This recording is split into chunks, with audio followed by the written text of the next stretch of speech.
सुनसान रात थी। राइस्टर और ज्ञान भाई मूवी देखकर बाइक से घर जा रहे थे। तभी अचानक तेज बारिश होने लगती है। ज्ञान भाई घबरा कर बोला, अरे राइस्टर, कुछ दिख ही नहीं रहा भाई। तभी सामने से एक ट्रक सीधा उनकी तरफ आता है। ज्ञान डर के बाइक को मोड़ता है और दोनों एक पुरानी हवेली के गेट के अंदर घुस जाते हैं। राइस्टर ने सांस लेते हुए कहा, भाई बाल बाल बचे, बारिश बहुत तेज है, चल थोड़ी देर यहीं रुकते हैं। फिर दोनों हवेली के अंदर जाते हैं, लेकिन अंदर एक अजीब सा सन्नाटा था। राइस्टर ने इधर उधर देखा और बोला, भाई मुझे जोर से लगी है, तू रुक, मैं अभी आया। फिर वह हल्का होने जाने लगता है, लेकिन जैसे ही थोड़ा आगे बढ़ा वह तुरंत रुक गया, क्योंकि कहीं से बहुत हल्की सी रोने की आवाज सुनाई दे रही थी। उसे अब डर लग रहा था, लेकिन वह फिर भी धीरे धीरे उस आवाज की तरफ बढ़ता गया। चलते चलते वह एक पुराने कमरे के सामने जा खड़ा हुआ और जो अंदर देखा उसका होश उड़ गया। बारिश रुक चुकी थी। ज्ञान भाई चिल्लाए, ओए राइस्टर, बारिश रुक गई है, चल निकलते हैं। फिर दोनों घर की तरफ निकल पड़े, लेकिन ज्ञान को कुछ अजीब लगा, पर अंधेरी रात में उसने ज्यादा सोचा नहीं।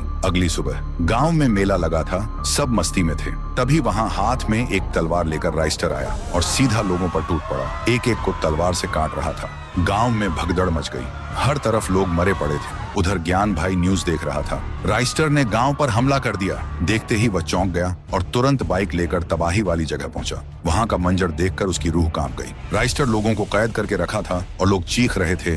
ज्ञान बोला, ओ ये राइस्टर पागल हो गया है क्या? ये सब क्या कर रहा है? तभी वह राइस्टर अपने असली रूप में आता है, एक काला राइस्टर, और कहता है, तेरा दोस्त अब खत्म हो चुका है, अब इस दुनिया पर शैडो रेल्म का राज होगा, और हंसने लगता है। ज्ञान समझ गया, ये उसका दोस्त नहीं, कल रात हवेली में कुछ तो हुआ था जो उसे पता नहीं था। फिर ज्ञान ने बाइक उठाई और सीधा हवेली की तरफ निकल पड़ा।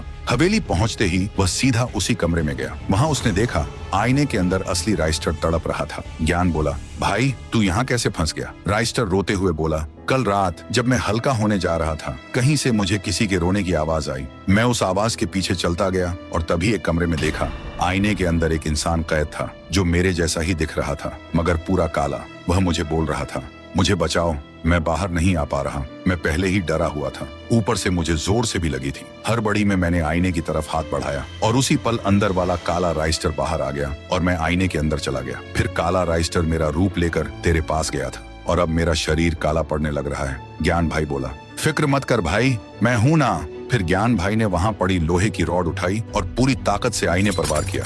आईना टूट गया। गांव में काला राइस्टर चीखते हुए धुएं में गायब हो गया और हवेली में असली राइस्टर आईने से बाहर आ गया। वे हांफते हुए बोला, थैंक यू भाई, अगर तू वक्त पर ना आता मैं हमेशा के लिए उसमें कैद रह जाता। ज्ञान भाई मुस्कुराते हुए बोला, दोस्ती में थैंक यू नहीं बोलते भाई, चल घर चलते हैं, मुझे भूख लगी है। और इस तरह ज्ञान की होशियारी ने गांव और राइस्टर दोनों को बचा लिया।